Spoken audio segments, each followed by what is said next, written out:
católica, pintura. Me gradué de especialidad de pintura en el 2005. Mi interés, cuando empiezo a desarrollar como que un proyecto ya más propio, que fue alrededor de, empieza a suceder como que en el tercer año de especialidad, me empieza a interesar mucho digamos que el fenómeno de cómo es que se utilizaba o se mostraba el cuerpo, en particular el cuerpo femenino en los medios masivos de comunicación, básicamente en los periódicos chicha. Y ese lenguaje explícito me parecía desconcertante, ¿no?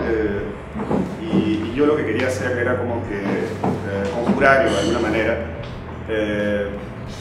digamos que un poco en línea, de una manera muy ingenua, un poco en línea con esta idea de la pérdida del aura de las imágenes, que es una idea de Walter Benjamin, que es un filósofo muy importante del siglo XX, ¿no? Que a partir del momento en el que la imagen empieza a ser reproductible mecánicamente a través de la fotografía, la imagen pierde como que su aura, su unicidad, ¿no? Entonces la diferencia entre el original y la copia cada vez se hace más, se diluye. Entonces quería aplicar una operación, digamos que muy ingenua desde una perspectiva en realidad, y era la de simplemente reproducir de manera fotorrealista una imagen en pintura al óleo, ¿no? Un medio que viene cargado de tanta tradición, tenía la idea de impregnar a través de esta técnica y de este material la imagen, como que devolverle su aura original, ¿no? Entonces, nada, cada vez me vuelvo así como que más obsesivo con el tema de la técnica, que se vuelve ya un fin en sí en determinado momento, y como que empiezo a desarrollar un virtuosismo en la técnica, ¿no? Y bueno, esta es la pieza con la que me gradúo. En fin, es toda una historia un poco larga. Me censuran esta pieza, por lo tanto no participo de la exposición final de la universidad, pero bueno, eso ya fue así anecdótico. Y bueno, en determinado momento, ya un par de años luego de haber egresado, o un poco más en realidad, como que me empiezo a sentir de alguna manera aprisionado por esta técnica, este virtuosismo que había desarrollado, ¿no? Es decir, me pasaba pues, no sé, hasta 3 meses pintando un solo cuadro, y eso me empezó a aburrir. Es entonces cuando decido como que empezar a soltar el pincel y a como que separarme un poco de esta temática inicial, ¿no? Y pintar un poco sin pensar. Es decir, agarraba imágenes de revistas de manera aleatoria y las reproducía en pinturas de formato grande, y se aproximaba la fecha de mi primer individual y tenía pues un montón de cuadros enormes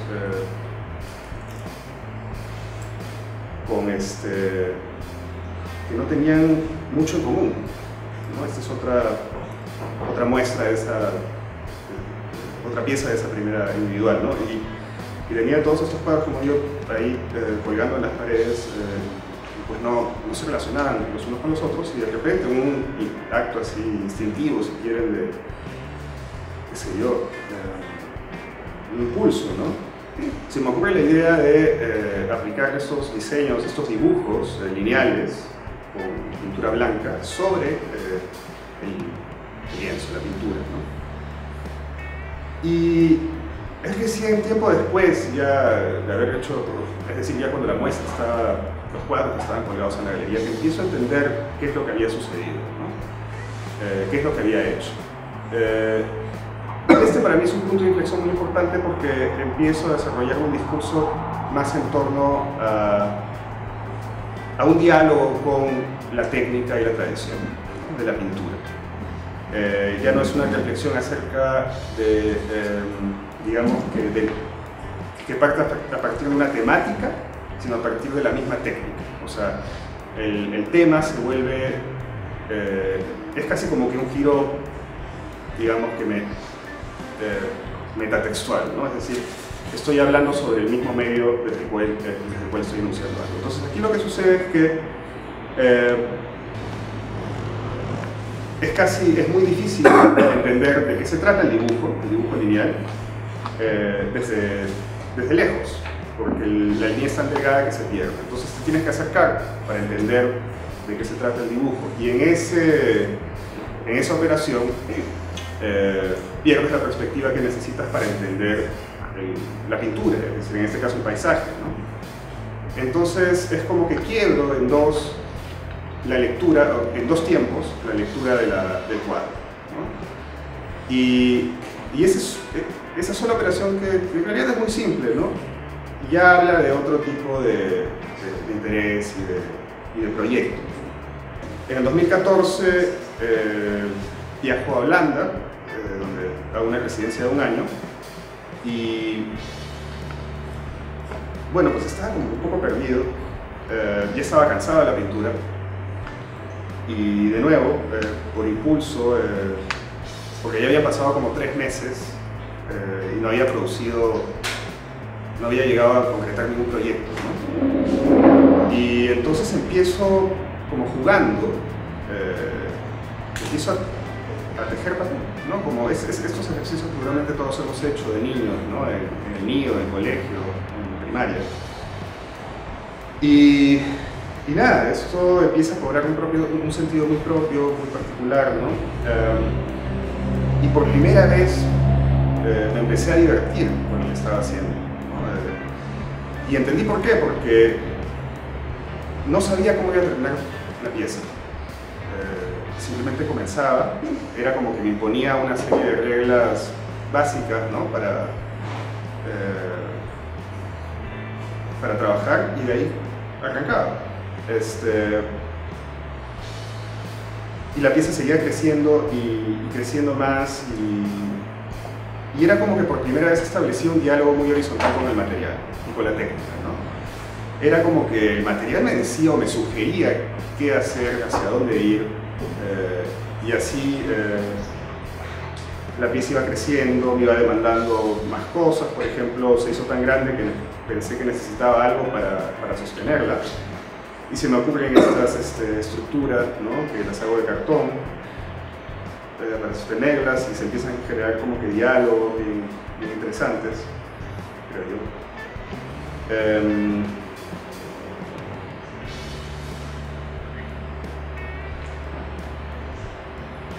Pero en todo caso, esa es una idea que les dejo ahí, que es la de, o sea, por más serio que sea el tema, por más serio que sea tu proyecto de pintura o de cultura, o tu proyecto artístico, el que sea, te tienes que divertir, tiene que sorprender, porque si no es como que esta es una carrera súper complicada, la que parece que han escogido, y uno de los más grandes réditos que da es ese, ¿no? El poder hacer lo que tú quieres, y si deja de ser divertido en algún momento, algo está mal. Bueno, luego empiezo a trabajar en mi segundo individual, luego de regresar de Holanda, y por un lado desarrollo estas pinturas, son pinturas en realidad, y es que se me ocurre trabajar con el lienzo mismo, hacer del lienzo el protagonista, o darle al lienzo un protagonismo, ¿no? Porque pensamos en el lienzo como simplemente una superficie, un soporte neutral, ¿no? Un papel en blanco, sobre el cual vamos a desarrollar una imagen. Y nos olvidamos que el lienzo es una cosa en sí, ¿no? Entonces realicé esta serie de diseños a partir del tramado de la tela, del lienzo, como si fuera una especie de sistema de coordenadas, ¿no? Entonces es como que la imagen está en este caso supeditada o condicionada por la trama, la estructura del tejido, del lienzo, ¿no? Y luego continúo con esto del tejido en papel. Esta vez ya no utilizo papel de colores, sino papel cartulina blanca y aplico la pintura encima, ¿no? Y esta es una pieza que a mí me gusta mucho y que también incide un poco en esta cuestión que desarrollo en estas pequeñas pinturas que les acabo de enseñar, y es que es como que de nuevo un comentario acerca de el medio en sí, ¿no? En este caso es como que es una cinta una de las mitades de esta cinta que está enredada es una cinta real, es decir, que existe como objeto, y la otra mitad está representada, ¿no? Es como en pintura. También es un tejido en papel, pero esta vez como que más prensado, ¿no? Las cintas de papel son más angostas, y la cartulina más gruesa. Entonces, a la hora de hacer el tejido, se producen estas ondulaciones, ¿no? Y entonces la idea aquí es simplemente, de nuevo, para mí es como una broma casi, es este comentario acerca de cómo la representación se vuelve tan extrema que reemplaza la misma realidad, ¿no? Y aquí es un poco lo mismo, es decir, desarrollo este sistema binario, ¿no? En este caso rojo y blanco y unas tonalidades intermedias, ¿no? Para representar las ondulaciones, ¿no? Que se dan en este tejido. Entonces es como que una representación de algo que se superpone a lo que representa, ¿no? Luego viajo a Alemania, a una residencia de un año también, y ahí empiezo a explorar dos cosas. El texto es algo que a mí me interesa mucho, escribir, pero también el texto como algo físico, real, ¿no? De nuevo en esta onda, digamos, metatextual del texto como algo en sí, es decir, tomar conciencia de que la escritura es algo real, ¿no? Y también en esta residencia empiezo a explorar por primera vez la escultura en madera. De nuevo, mi proceso es como que súper orgánico, no es que yo me plantee un tema a priori, ¿no? Es como que desarrollo un interés por ciertos materiales, empiezo a explorarlos, empiezo a trabajar con ellos, a jugar con ellos, y hay cosas que van sucediendo en el camino, reflexiones que se empiezan a dar, y poco a poco va cobrando un sentido y una dirección, ¿no? Entonces, de nuevo, ese es mi primer acercamiento a la madera, de una manera como que muy juguetona, muy lúdica, ¿no?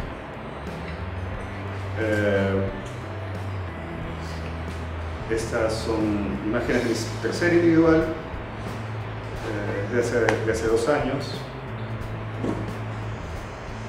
Y aquí lo que me interesaba en estas tallas en madera era jugar con la veta, ¿no?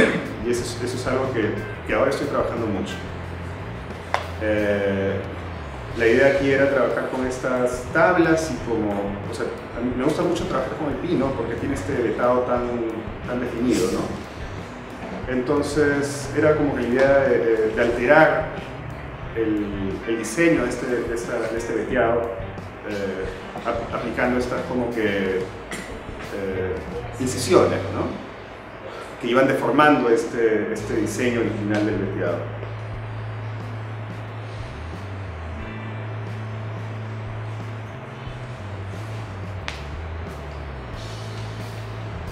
Luego esta es otra pieza, es la última pieza de tejido en papel que hice.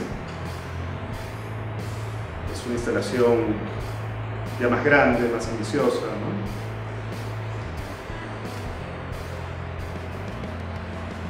Y luego, esta es también otra otra exploración que, con la que nuevamente retorno, digamos que a la pintura, ¿no?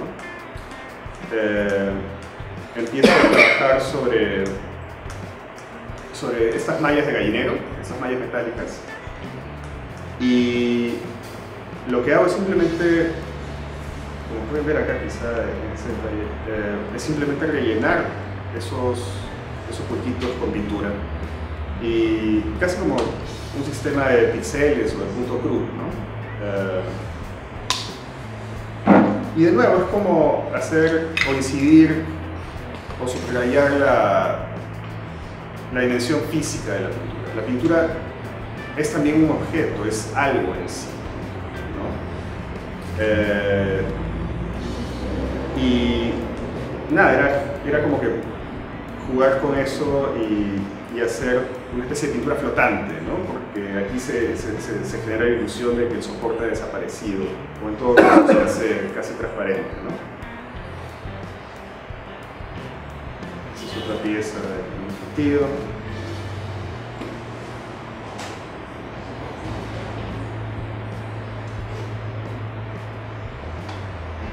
Y bueno, esta también es otra de esas cosas que cada vez me gusta jugar más con lo aleatorio, sí, con lo aleatorio, ¿no? Es como, no sé, por ejemplo, me paso semanas trabajando como si fuera un carpintero, ¿no? Con esas estructuras que ven ahí de madera, sin saber muy bien con qué propósito, ¿no? ¿Qué voy a hacer con ellas? Y luego, no sé, empiezo a trabajar con estos plásticos, los empiezo a calar, empiezo a hacer cosas y de repente más o menos que tiro todo como si fueran dados sobre una mesa y algo sucede, ¿no? Eso es algo que a mí me parece no solamente divertido, sino que necesario, ¿no? O sea, darle un lugar al azar, ¿no? En el trabajo. Y luego eso es lo último que estoy haciendo. Ahorita de hecho estoy de vacaciones en Lima, estoy haciendo una maestría en Estados Unidos, en escultura, en la Universidad de Tulane, en Nueva Orleans, y de nuevo he vuelto a la madera. Entonces lo que he hecho aquí es una operación muy sencilla, pero muy tediosa, muy trabajosa, que es sacar o extraer la veta blanda, la más clara, la que es casi blanca en el pino, extraerla y dejar solamente la veta dura, ¿no? la más oscura.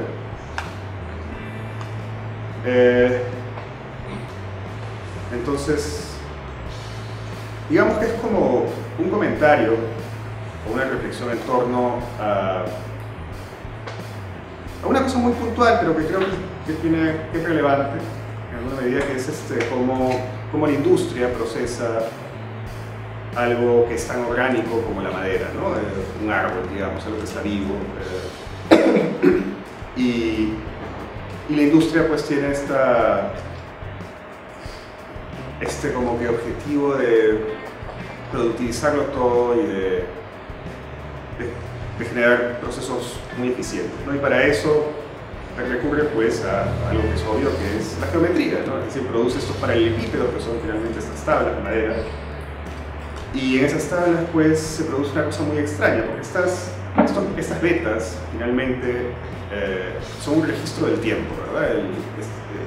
La madera es un material vivo, los árboles crecen y generan estas vetas, ¿no? Entonces, a la hora de producir estas tablas, ¿no? de hacer estos cortes, se produce también un corte temporal, es decir, en esa superficie puedes ver, es un corte que te permite ver una evolución, o sea, ver como que muchos momentos en el tiempo, ¿no? De una manera que sería imposible en la naturaleza, que sería imposible sin un corte así geométrico, ¿no? Y de alguna manera quería como que, o sea, me parece, o sea, si lo pensamos bien es como que súper perverso, ¿no? cómo manipulamos estas cosas, cómo la industria manipula y produce estas cosas, estos fenómenos extraños. Entonces era una operación muy sencilla como para desmantelar eso, ¿no? Como devolverle su tridimensionalidad o su complejidad a la madera. Recolectaba el acerrín, ¿no? Todo el acerrín que producía lo recolectaba, sin saber muy bien qué iba a hacer con él, y de pronto se me ocurre hacer eso, ¿no? Ahí en la universidad tenemos un taller de vidrio súper paja. Entonces le pedí a un amigo que me ayudara, hice estas vasijas y empecé lo primero que hice fue tamizar el acerrín y dividirlo en dos, ¿no? En dos tamaños de partículas, ¿no? Digamos. Y empecé a generar estas como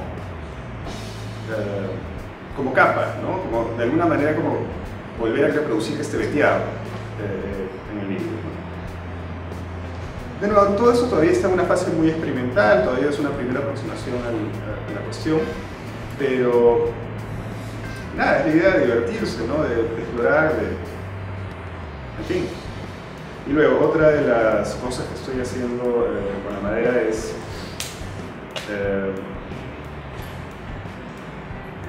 no sé cómo se dice en castellano, pero hay como esos laminados que se utilizan para cubrir los muebles, ¿no? De madera. Son unas láminas de madera súper delgadas, casi como papel. Y de nuevo, aquí lo que hago es como que separarlos, o sea, cortar las vetas y separarlas y empezar a jugar con ellas. Es como, de nuevo, devolverle su tridimensionalidad a la madera, ¿no?